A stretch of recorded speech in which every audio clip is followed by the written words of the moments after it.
Good morning, everybody. Is this working? Good morning. So you found this place. I was wandering around trying to figure out where it was. Oh, and I'm being texted. Hold on. We're trying to see if Brattleboro's coming. Let's see.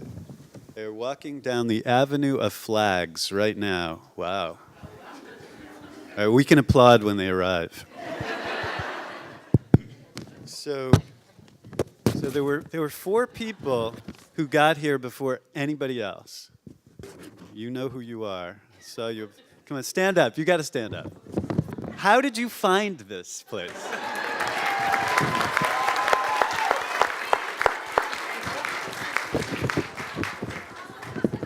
You just followed the signs. Good. There you go. Signs help every time. Every time. So you're going to notice, no, you probably won't notice. I'm not even going to call attention to it, but these are pictures from our other events. And Jim, can I? No. Oh, come on. Okay. So the music, so just so you know, the sound, our sound from our laptop isn't working with the sound for this room. So there's not going to be any sound except us talking. That's why we don't really have any music accompanying this except for the music the guy up there has been playing.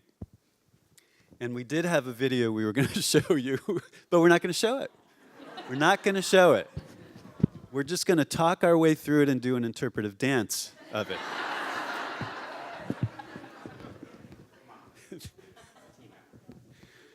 So I really do want to thank everybody for finding the place. That was a big deal. And for coming. I know we have a big day ahead of us. We have a lot going on today. And I think, Jackson, I probably should get this thing rolling, if you don't mind. But the biggest part of today is celebration. It's been a great year for RoadScholar, and I'm grateful to every one of you for your efforts and everything that you've done to make this such a good year. I'm really proud of what we've accomplished, and I hope you are proud as well. Is this the Brattleboro bus? Hello? No? No. Nope, that's Boston.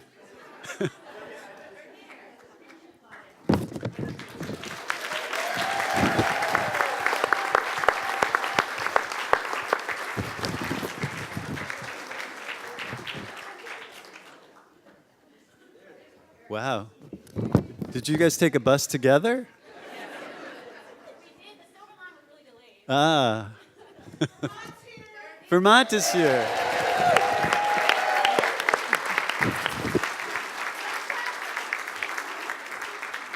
So, Susan, were you on the bus?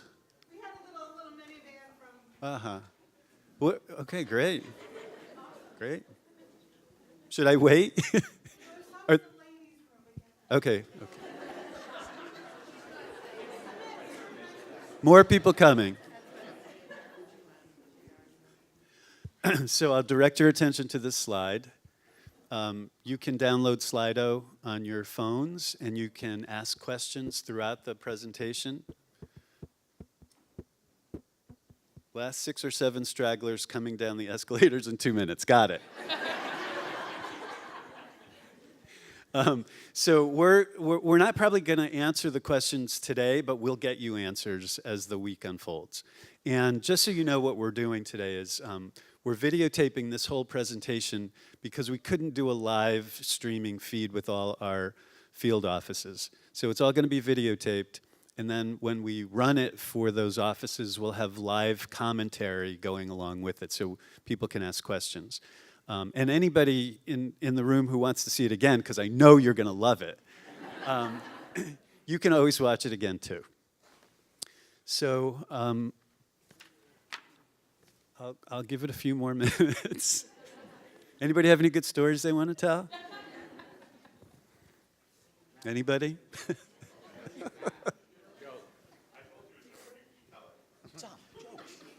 don't Kashif, go ahead. Somebody give Kashif a microphone.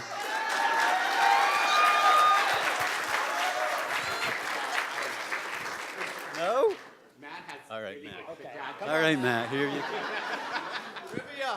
Oh, thank you, Kashif. Hello. I hope everyone's going to do trivia this afternoon on the boat. It's going to be a lot of fun. Howie, you're in. Right, Howie? Yeah? Oh. Anyway, I thought you wanted to clap. here's my joke. I'm ready with it. What is the amount of time it takes between slipping on a banana peel and hitting the floor? 1 banana-second.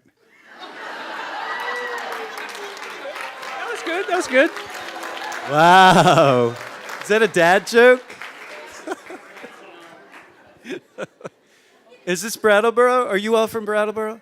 Welcome.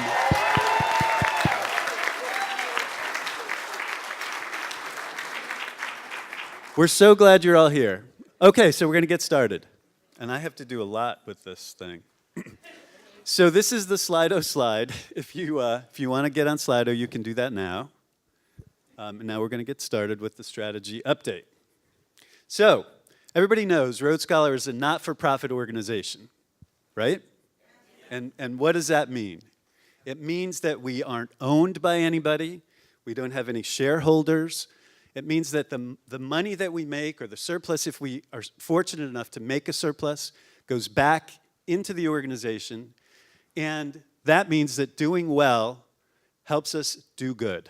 So our job is to do good in the world. It's to make a difference in society. It's to pursue our mission. And when we're able to generate surplus revenue, that goes right back into the organization. We're a university of the world. This is a term that I came up with when I was talking to reporters because they never could really understand what RoadScholar is. Oh, Yakana, come on.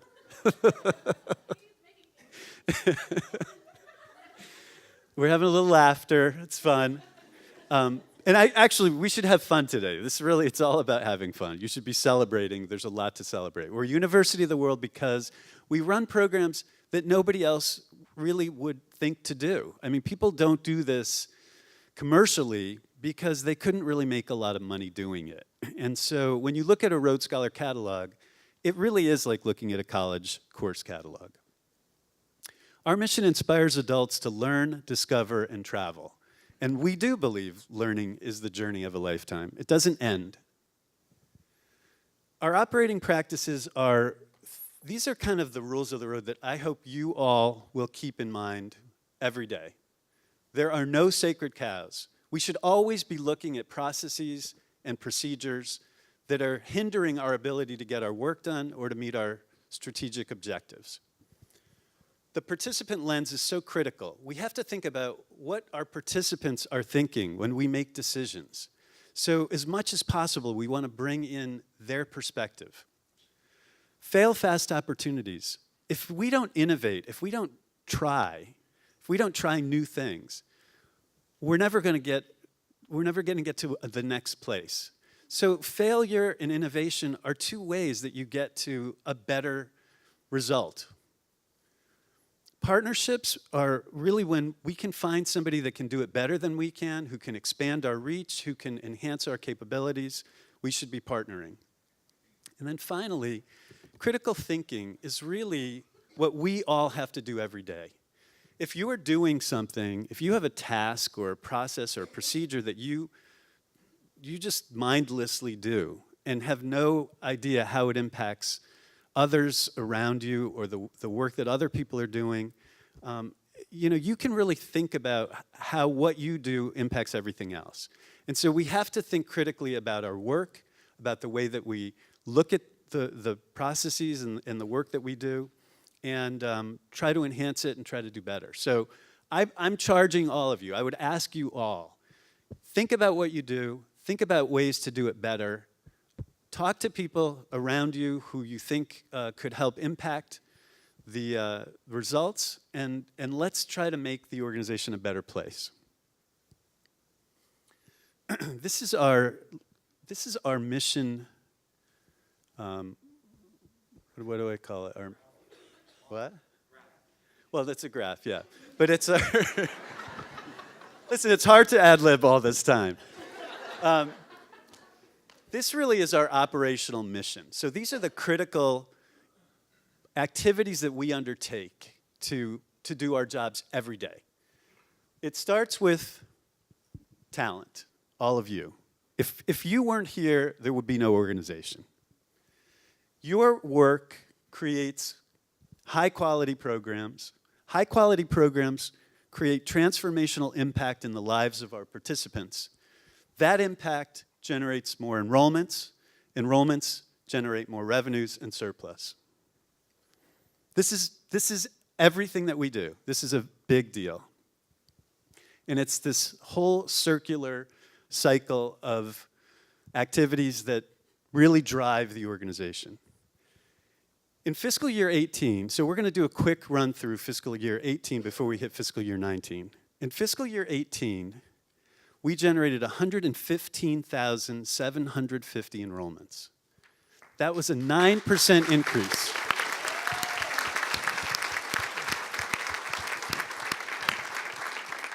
That was a 9% increase over last year. That is huge. I think that's the biggest increase we've had in a year in probably 10 or 20 years.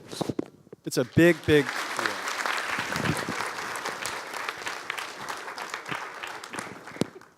And, we thought we would generate maybe $3 million in surplus. We generated $5 million in surplus this year.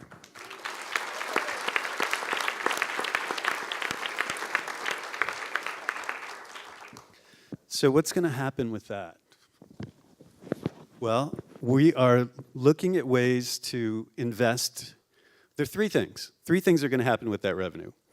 We have added $3 million to our endowment for the organization. So we put money away for a rainy day for the future. We know this economic boom is not going to continue. We know that a terrorist incident at any time could dramatically affect our enrollments. So we've added $3 million to what is now about a $48 million endowment that we've created ourselves. It's all through surplus revenue that we've earned every year and put into this investment. That's a big deal. Many organizations don't have anything. And generally, if they have an endowment, it's because somebody gave it to them. But we've earned ours. With every dollar has been earned through the organization. So that's one thing. We're going to put it into the endowment. The second thing is we're putting it into program enhancements. So we're working to improve our relationships with group leaders. We're trying to find ways to make our programs work better. And most importantly, we're going to invest in all of you. So, new and enhanced benefits. I'm not going to get these right, but I'm going to try. But I will say that this will all be, is Robin here? Hi, Robin. So this is going to be on the website soon, next week? Okay, so if I mess up the description, you'll find it on the website. So enhanced program credit. We are raising the program credit to $1,000 a year for employees with 1 to 10 years service.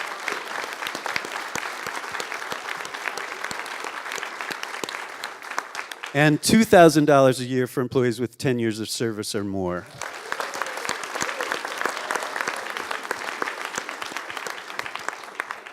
Paid family medical leave. There's no longer a 2-week wait before you can, right? No longer a 2-week wait if you're going on disability or if you're going out for more than 3 days. That's another big deal.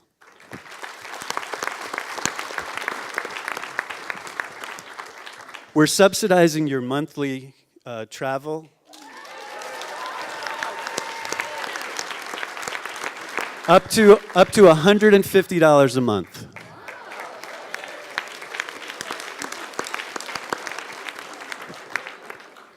For your first year, people, we've increased the vacation benefit to 3 weeks in your first year.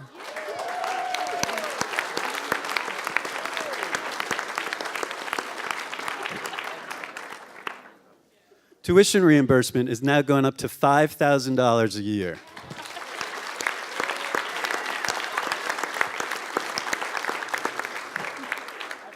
If you work in an office that does not have a gym or any sort of gym facilities, we're going to give you $120 a year toward the cost of your gym payment.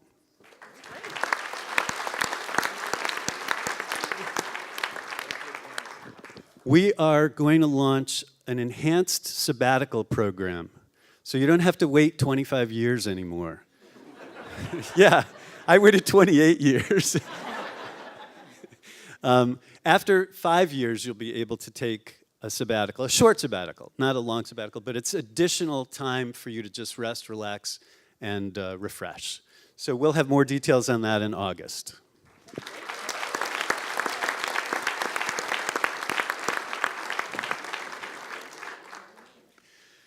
But there's one thing that I think really matters to all of you most on a day-to-day basis, and that's cash in your pocket.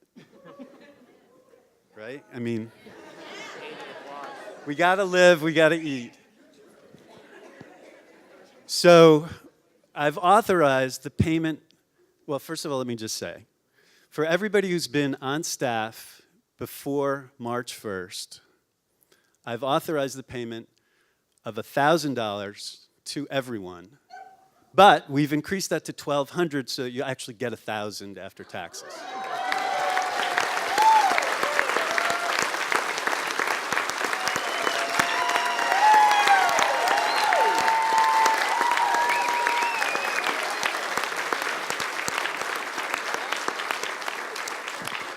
And if you started after March 1st or you're part-time, there'll be a prorated payment to you. And I have to just say, this is all for employees in good standing. If you're not in good standing, sorry about that.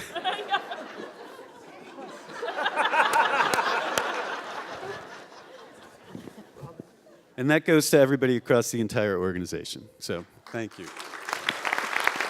That's thank you to you. Thank you.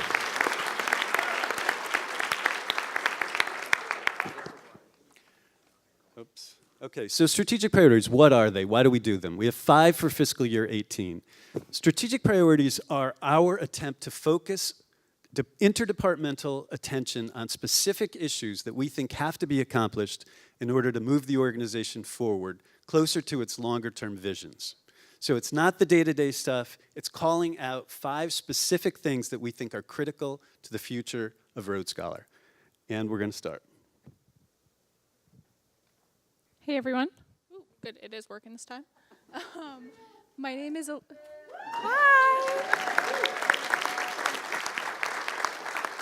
So as you might have just heard, my name is Elizabeth Gallant, and I am the process manager in the Participant Experience Department. And in fiscal year 18, we are tasked with deepening impact by improving the experience from inquiry through to post-program. Now, we knew that in order to accomplish this, we would have to address several significant gaps that we had previously identified. And this included improving our understanding of who our participants are and also fixing the communications that they receive. So with that in mind, we undertook 3 significant projects. The first of which involved collaborating with IT and marketing to build communications through our new CCM tool. So we're now able to create and design communications that are tailored to our participants' unique needs and experiences. So some of the amazing communications that we built this year are the PIF acknowledgements, finally having payment receipts, and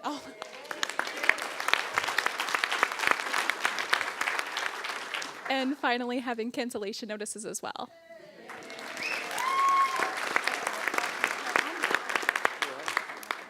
Now, the second project was all about understanding who our participants are, that way we can be more responsive to their needs. To do this, we worked to build personas that represent the different types of participants that we have. So we created profiles that consisted of things like behavioral traits, personal hobbies, family histories, as well as a photograph. And then we used those profiles or personas in our third project, which was during journey mapping workshops. And during these journey mapping workshops, we formed cross-functional teams with the intention of understanding what our participants' experiences are from their point of view. And we were able to, during these sessions, we were able to understand their expectations, their goals, and the obstacles they encounter when trying to achieve those goals. And ideally, after the sessions were over, we worked to fix those issues. So all of these things this year really helped make it easier for our participants to do business with us, and also helped highlight some key obstacles that we can work to improve next year.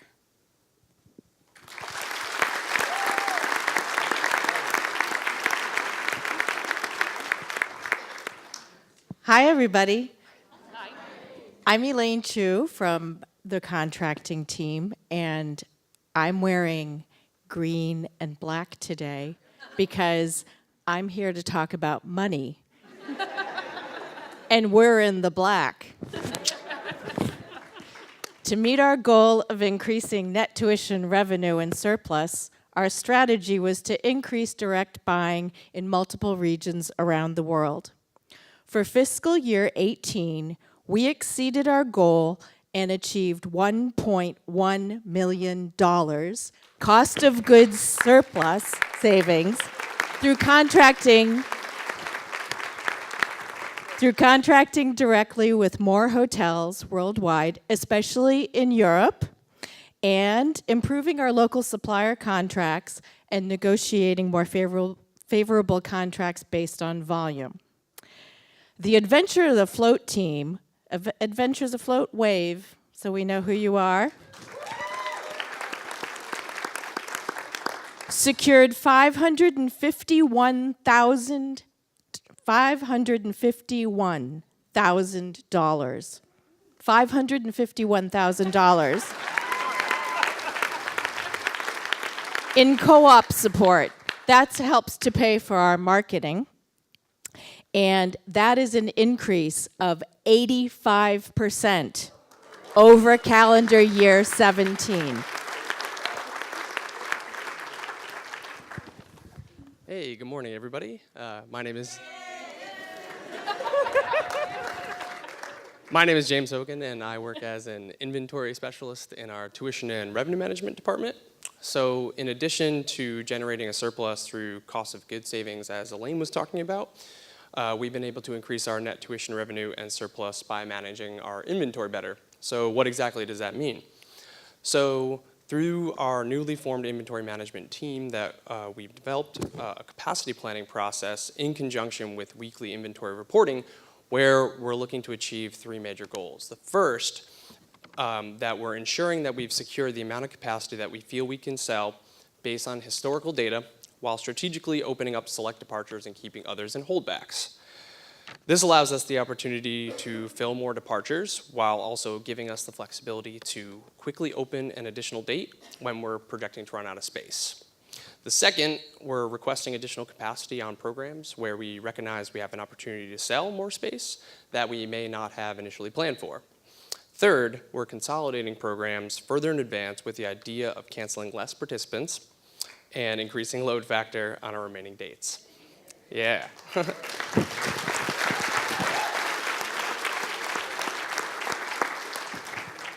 So essentially what this means is if we have 2 dates for a program scheduled to leave in October, for example, if we're projecting that we'll only get enough enrollments to fill 10 spaces on each of those 2 dates, we're acting earlier to consolidate to 1 date.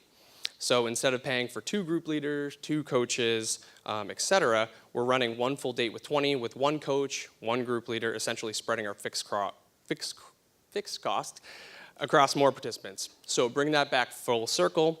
When we're planning capacity for the next year, we may still contract those same 2 October dates, but start with one of them in holdback to allow us to analyze the trends and open that second date if sales and projections indicate that it's a wise business decision to do so. So I'm very happy to report that with the coordination of the regional teams, we've added 8,000 additional spaces, which has resulted in 3,400 enrollments to date. We've decreased the number of participants canceled by 36% from last year.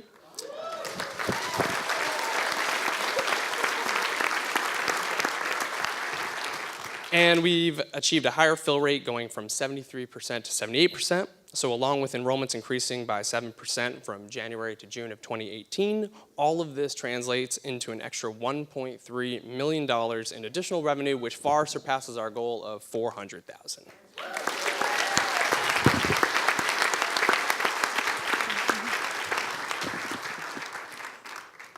Good morning, everyone. I'm I'm Melinda Jordan. I'm in the Program Services Department.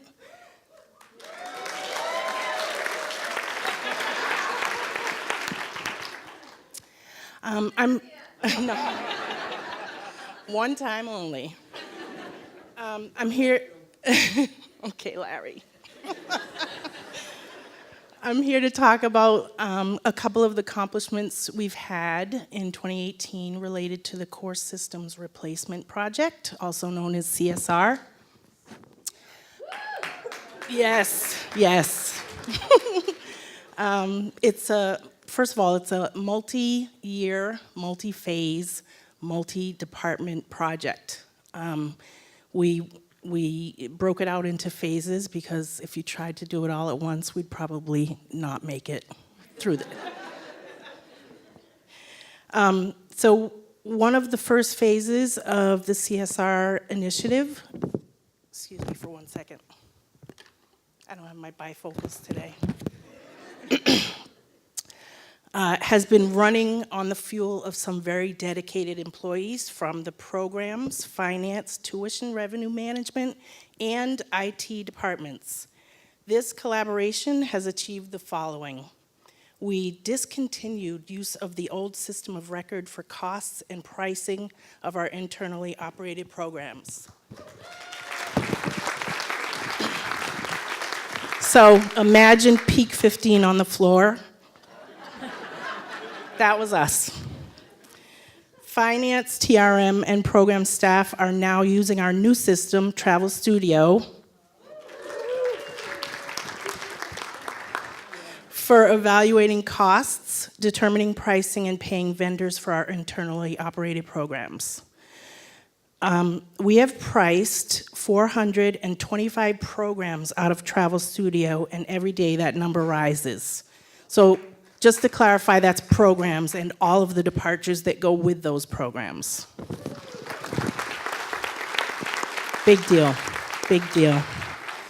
And with any new tool, it's critical to develop a training regimen, of course, to document our processes. Otherwise, we forget, right? So with this first phase, we have trained all the affected system users. Congratulations, by the way, to all of you. We have developed a manual for the first phase system users, and we have created several in-road resource areas that document process and decisions. And of course, as the system and our processes evolve, we'll continue to update that information. And one other thing is we also engaged in a highly detailed initiative tied to RoadScholar Air sales. And at the completion of several workshops, we've established the goals and a roadmap that will lead us to the rollout of the first registration that includes RoadScholar Air services.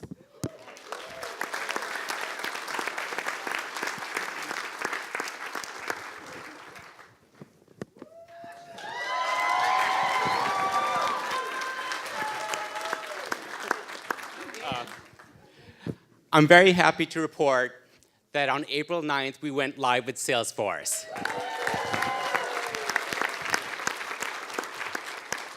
I'm Kashif Kamar. I'm the Training and Communications Manager at the Contact Center, and I've been working with a cross-functional team on the CSR3 project. With the move to Salesforce, we've taken a chunk out of what we used to do in Siebel and are now doing in Salesforce. And specifically, that's participant relationship management, such as adding participants to the mail list, having their phone numbers, addresses, all that stuff is in Salesforce, and customer service, such as working to help with their inquiries. All of these actions are now done in Salesforce. We configured Salesforce so that we can improve both participant relationship management and customer service. For example, when interacting with a participant, we have greater visibility to the participant's latest history. So as soon as we pull up their account, we know that, let's say, they've contacted us within how many times they've contacted us in the past week, month, however long, and we can read through the notes to know why they have been contacting us.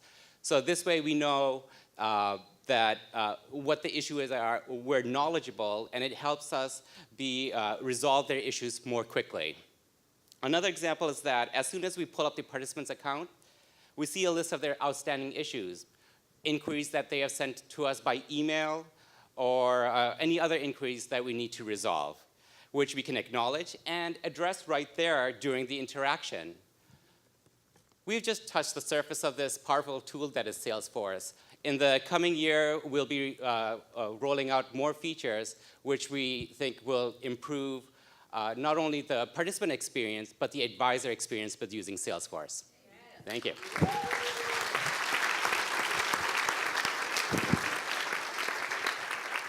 Hi, I'm Peter Spires, and I wanted to talk about one of the biggest revolutions that's occurred in our lives over the last 15 years, and it's that all about that little machine you have in your pockets that we now kind of organize our lives around. So the digital revolution is sweeping the world, and every organization needs a strategy to think about it and to plan for the future, the digital future. So we organized a team this year that had a lot of really fascinating meetings to talk about different models of digital evolution, and we devised a vision statement for RoadScholar. And after all the talk, we really came back to our mission, which really commits us to two things: learning and friendship. And I'm going to read the vision statement that we developed. RoadScholar seeks to use digital technologies to further its mission, connecting people to education and people to people. So what we're really saying is we want our digital future to be all about enriching the experience that we bring to our participants.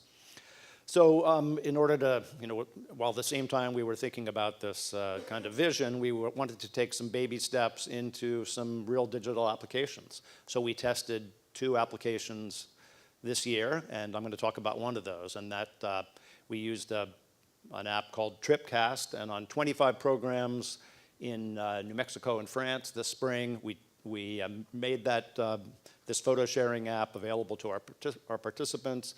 The use of it was varied by different programs, but on the programs where a lot of people used it, they really loved it. We saw people continuing to interact, even a month, 6 weeks after their program, sharing photos, taking photos of their houses when they got home so that their new friends could see where they live. And we thought it was a great success, and we look forward to expanding this app next year. And Chris Dixon's going to talk about the other app.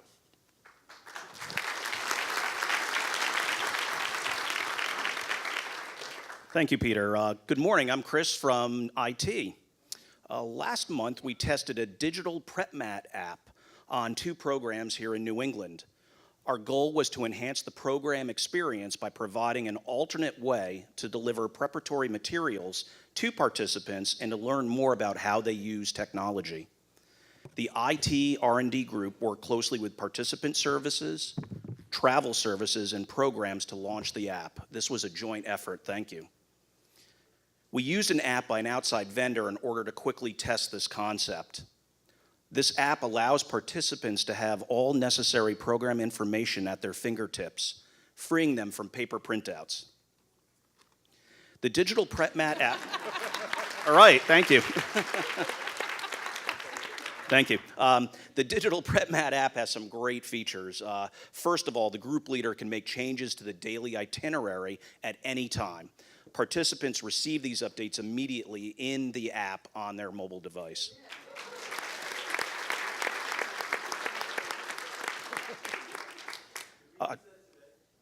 We have the app. It is available if people wanted to download it. It was in the email. We don't have the chat feature on. So there was another feature of this app that I wanted to discuss was it has chat functionality. Good segue. The app has the ability for participants and the group leader to exchange text messages. It's sort of like a group message among everyone. And this, on the programs we tested, was perfect for the participants to share links to photos or to arrange their free time activities together. If they decided, oh, let's all go out to eat, they would chat amongst themselves. Participant feedback was positive, and we received many useful comments. And we're planning on testing the digital PrepMat app on other domestic, international, and afloat programs in the next fiscal year.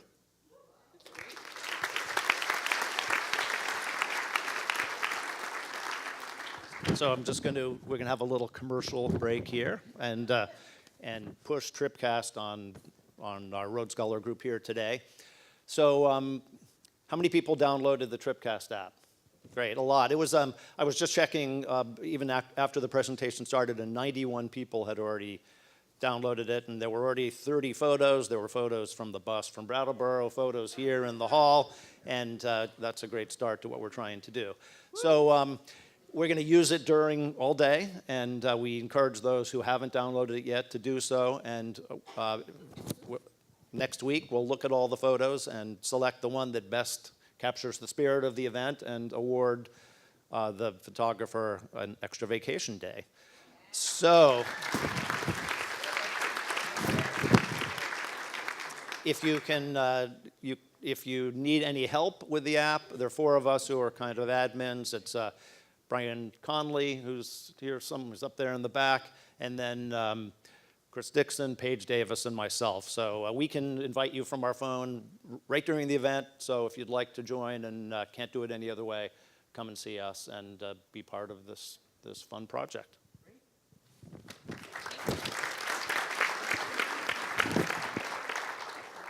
Hi, everyone. I'm Paige Davis, and I work on the community engagement team. Thank you. 2018 strategic priority on internal communications included 5 key focal points, which we're going to continue to follow through on in 2019. So first, we launched a monthly staff newsletter, which is both an update on organizational progress and a place to recognize and celebrate anniversaries. We've created more opportunities for your input and feedback, including the launch of Suggestion Ox and Slido, which we're using today. We've created a comprehensive calendar of staff meetings to engage all of you in strategic priorities and key initiatives across all departments. This year, 42 of our colleagues attended programs as part of the training initiative.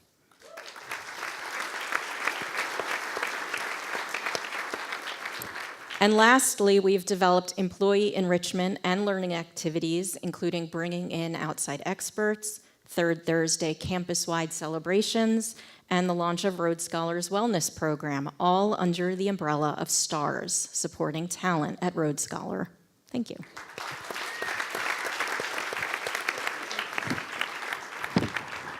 So that was a look at fiscal year 18, just to bring you up to date on where we stand. And now we are looking at fiscal year 19. So these are our goals that we've set for the coming 12 months.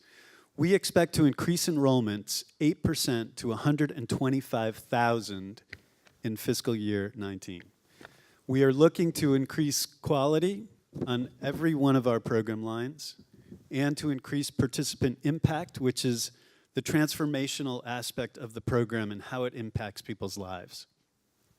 And finally, we're hoping to achieve a $3 million surplus. That's going to take a lot of work, but hopefully we'll get there. And we may even surpass it, like we did this year.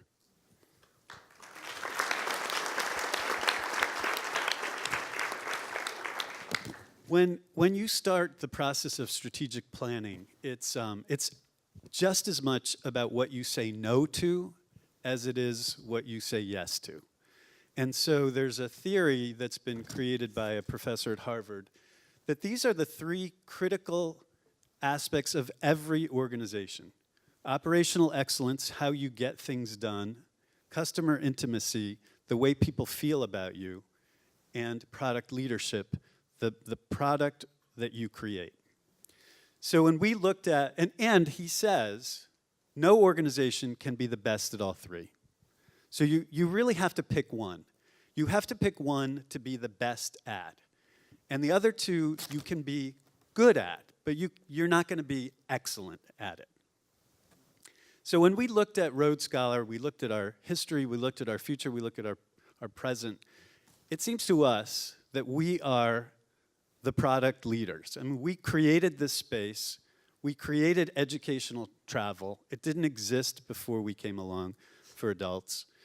And we are putting all of our effort into product leadership going forward. And it's okay if we're pretty good at operational excellence and we're pretty good at customer intimacy, because ultimately we think we get to customer intimacy through product leadership.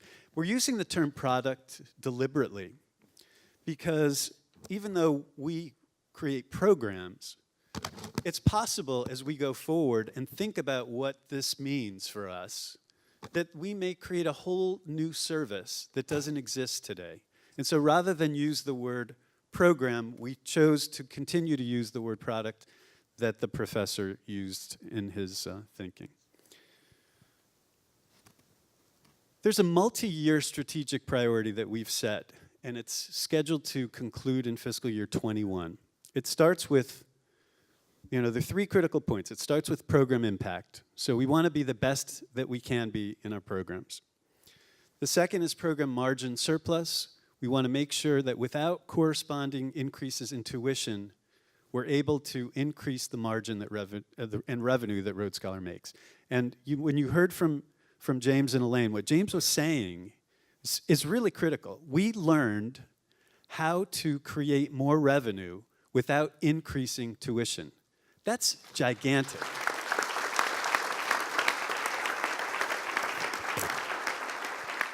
And then finally, the third is getting our core systems in place. And we are making a concerted effort in fiscal year 19. There are going to be almost 30 employees dedicated full-time from various business units to making sure that we get the baseline of the core system replacement done.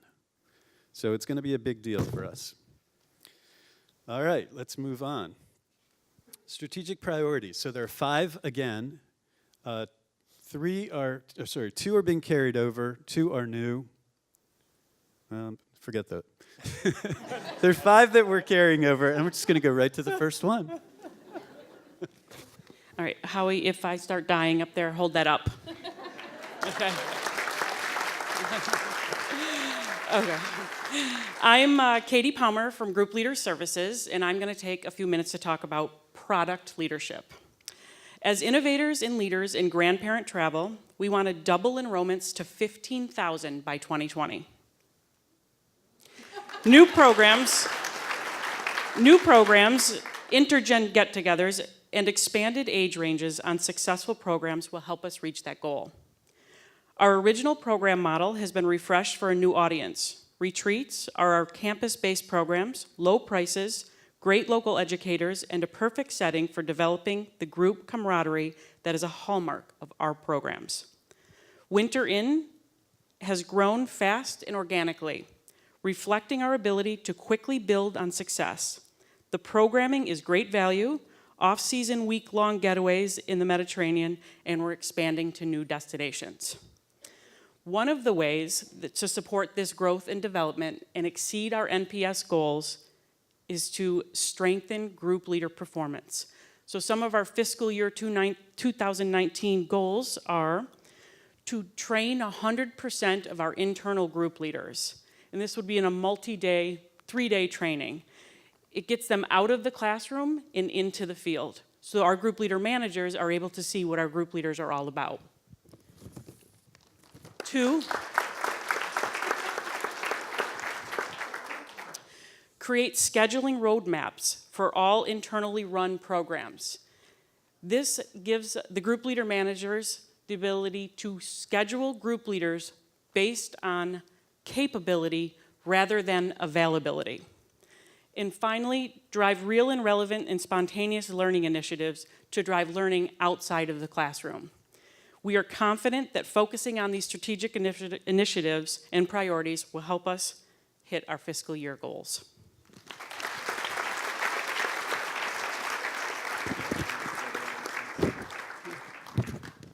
Hi, I'm Howie Parnes. I work on the tuition and revenue management team. I'm here to talk. Thank you. I'm here to talk about a couple of different ways we plan to increase net program revenue and surplus in fiscal 19. This past year, we completed a comprehensive review of surplus by program line. And we factored in not just the marketing expense, which is what we typically do, we also factored in all of the staff time it takes to develop programs, the time it takes to write spies and write catalog text, and the time it takes to lay the programs out in the catalog, the time it takes to take phone calls by program line, the time it takes to pay the bills and load all the costs and take more calls and answer more questions and all of that. We did a detailed analysis by program line. And the results were that we found that the international program line surplus was very strong, but that both afloat and domestic could be improved. So we've made it a goal to do just that in fiscal 19. Elsewhere, there are a few different ways that we can increase surplus on programs. As Jim mentioned, we could just raise all our prices and hope that enrollments stay the same. That is apparently not the way we're going to go. Instead, we want to continue to reduce costs, as Elaine talked about earlier. So the goal for fiscal 19 is to reduce costs by $2.4 million. Now, the fun part of this goal is that buying for fiscal 19 takes place hopefully well in advance of fiscal 19, which means that it's just about done, meaning I can give you a sneak peek to next summer's staff meeting and tell you that the contracting team has already achieved this goal. Nice work.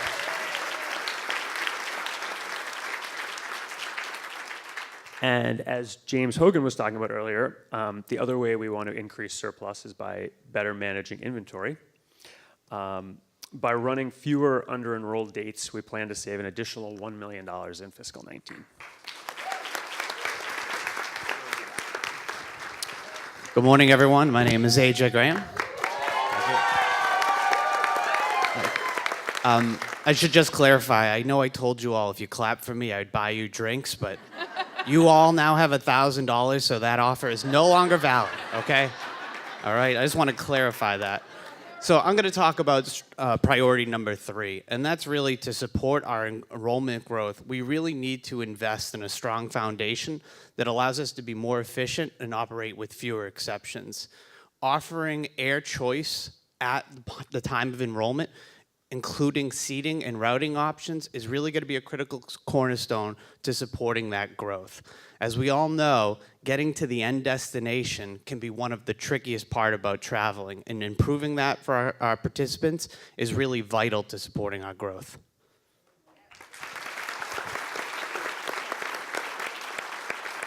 Good morning, everybody. My name is Carol Ferrulo, and I am a proud member of the Air Services team. You know who you are. Okay, I'm here to give you an update on the CSR2 project, which is the air sales project. It is well underway. We are looking at expediting the implementation of this initiative by looking at an out-of-the-box solution as opposed to a customized solution, and we're focused on reducing the number of change requests or limiting the number of change requests to support that out-of-the-box solution. What we've also done is we've also identified a dedicated team of CSR staffers that will help with this plan, and what we're going to do is we're going to backfill their positions as needed. Now, the goal of this initiative remains firm. Our goal is to be able to offer our participants an air itinerary at the point of enrollment. Yes, sir. Yes, sir. Yes. And it is going to be based on actual availability and dynamic pricing. It's awesome. Awesome. So now it's, what are the next steps to this whole thing? I have a prop. Okay. So what are the next steps? What we're doing is we're looking at launching an air pilot. Get it? Okay. Okay. So We're looking at launching an air pilot as well as some additional multi-phases of this whole CSR initiative, which includes booking via the contact center and the web, obviously the air sales initiative, and an external provider portal that will replace L-Star. All of these initiatives are going to be kicked off calendar year 18. Thank you.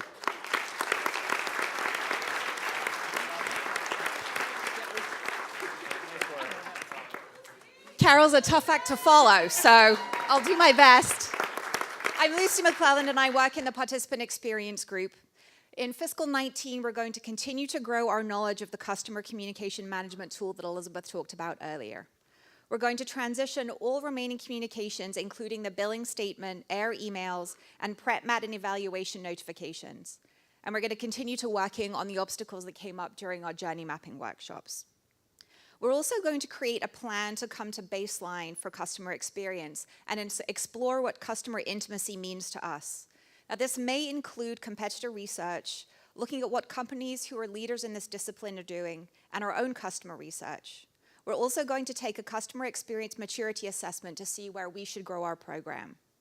Now, one thing that I've come to understand this year is that we're really good at asking about participants' experiences on our programs and using that information to take action to improve them, which is the core Net Promoter System. However, we don't really define where else we should be asking and driving improvements. So this year, we want to define key moments in the participants' relationship with us to find those moments of truth that are most important to them and ask. And we're going to use customer journey maps to help us do that.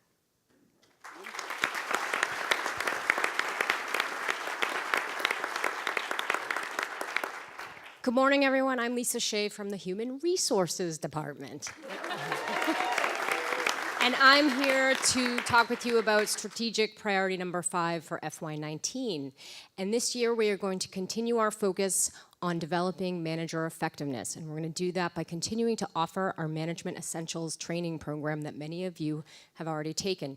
But with this new year, we want to switch it up a bit and start to think about how we can really foster our managers' critical thinking skills and our managers' change management skills. Because as you can hear from this lovely update, we got a lot of change here at RoadScholar. Ultimately, what we really want to do is help all of our change sponsors, our change leaders, all of our staff, everybody become much more effective at reducing the challenging impacts that come from bringing on change. Also this year, we're going to focus on looking at our new employee orientation program and making enhancements to that and all of our onboarding processes. And what we want to do is we want to really help get all of our new employees get a great first impression of RoadScholar, quickly connect them up to our mission, give them the resources and the information that they're going to need so that they can have a successful start to their careers here at RoadScholar and shorten that learning curve. And lastly, we're going to also continue to look at the results of our most recent Employee Engagement Pulse Survey, which many of you took. I'm here to give you an update that we had a phenomenal response to that. We had 73%, which translates into 301 of you taking that survey. So thank you for that, because your feedback is really, really critical to us.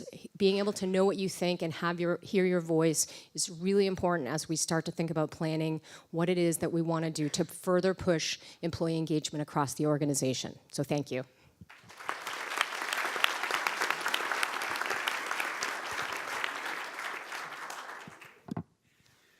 Well, I want to. That's the end of our strategic priorities conversation. So I'd like you to just thank these 15 people, 14 people.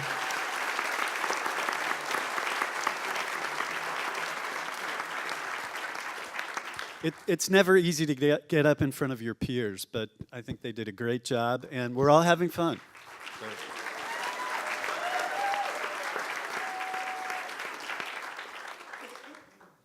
So it wouldn't be a meeting for RoadScholar if we didn't talk about the participant. So I have two comments that we got from participants I want to share with you that I think really sort of sum up some of what we're about. And it brings our participant focus into the room with us. So this first one comes from Mary. She was on a wildlife and walking program in the Green Mountain State. And here's what she said. The political climate in our country is just horrendously divisive right now. I'm so pleased I had a chance to meet and talk with a couple from Kansas.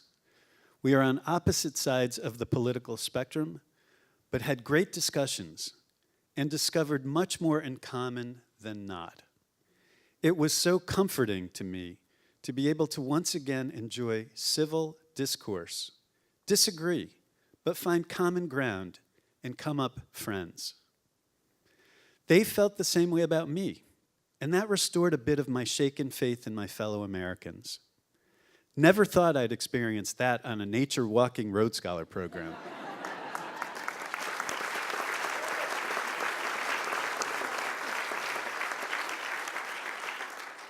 Yeah, that was pretty good, I thought. And then finally, you all know that we've launched caregiver grants, and the letters and the applications are just so heart-wrenching, some of them. But this is a really, I thought, positive one that came from a caregiver grant recipient, Luann. She says, I am a full-time caregiver for my husband, Bob, diagnosed with Alzheimer's 5 years ago at the age of 58. My mood affects his mood, so I try to appear calm and happy. But it's hard to be my husband's personal assistant, nurse, housekeeper, cook, chauffeur, etc., as I am also becoming his widow. Having something to look forward to is a much-needed motivator. Yeah, I think so. I think so, Luann.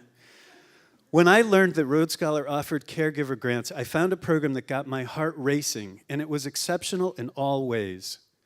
My husband is 6 years into his Alzheimer's journey, so I'm immersed in a marathon of nonstop caregiving, and although I have other caregivers helping me, it doesn't absolve me of the physical, emotional, and mental weight of this journey, with no way to predict how much longer it will last.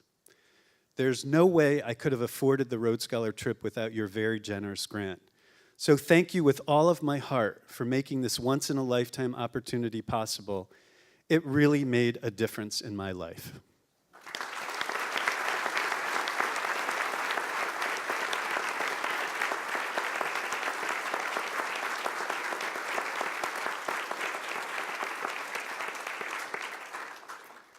We make a difference, and I know that sometimes that's hard to think of every day when we're at our desks, but it's something to try to hold in your heart and keep in your head, that what you do really does make a difference in the lives of hopefully 125,000 people in the coming year. And I thank you all. I'm proud to be a part of this organization. I'm proud of all of you, and I thank you.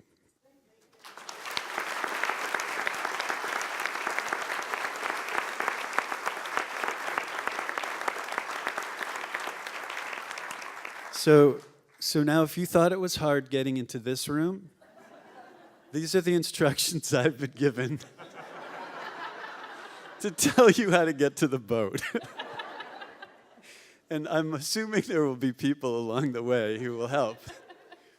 So go up the escalator, go out the front door, down the hallway, take a left at the glass enclosure,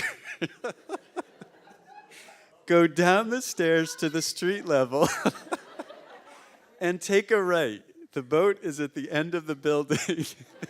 So who's going to remember that? I do think that there are signs. So let's try with go up the escalator. Let's try that one first. So go up the escalator and go out the front door. And I'll see you on the ship.